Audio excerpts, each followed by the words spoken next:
Today's morning coffee vinyl side. Waldo Munro.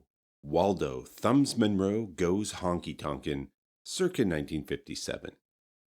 This Canadian pressing of Honky Tonkin from Honky Tonk and country-style pianist Waldo Munro of Don Messer and his Islanders fame is one of a few regional albums recorded and released by Munro and distributed by London Records sometime in the 1950s.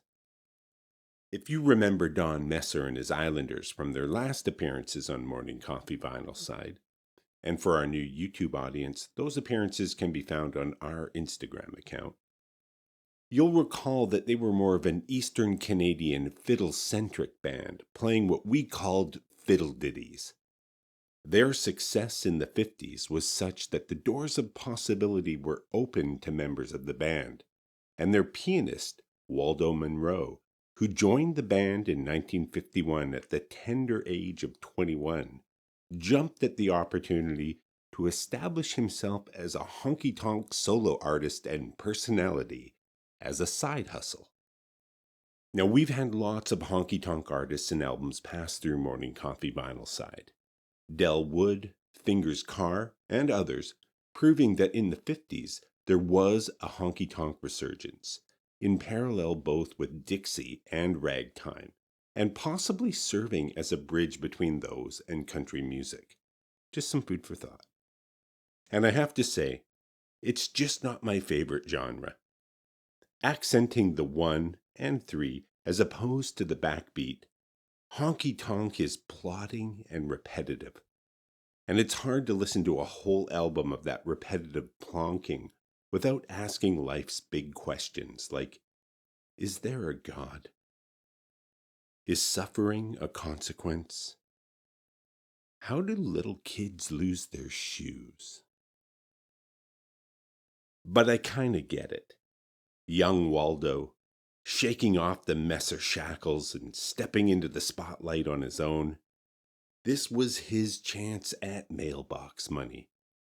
Those quarterly checks for radio play he wouldn't have had to split with the band.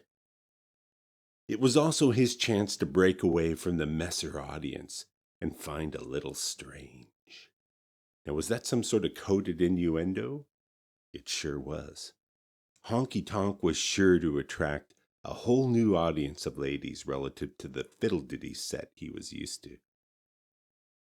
Now, I have no idea about any of this, though. The record is a pretty low-quality effort with an unimaginative program, obvious distortion in the recording, and poor packaging, as if paper products and cardstock were rare and expensive in Canada at the time, which they were not.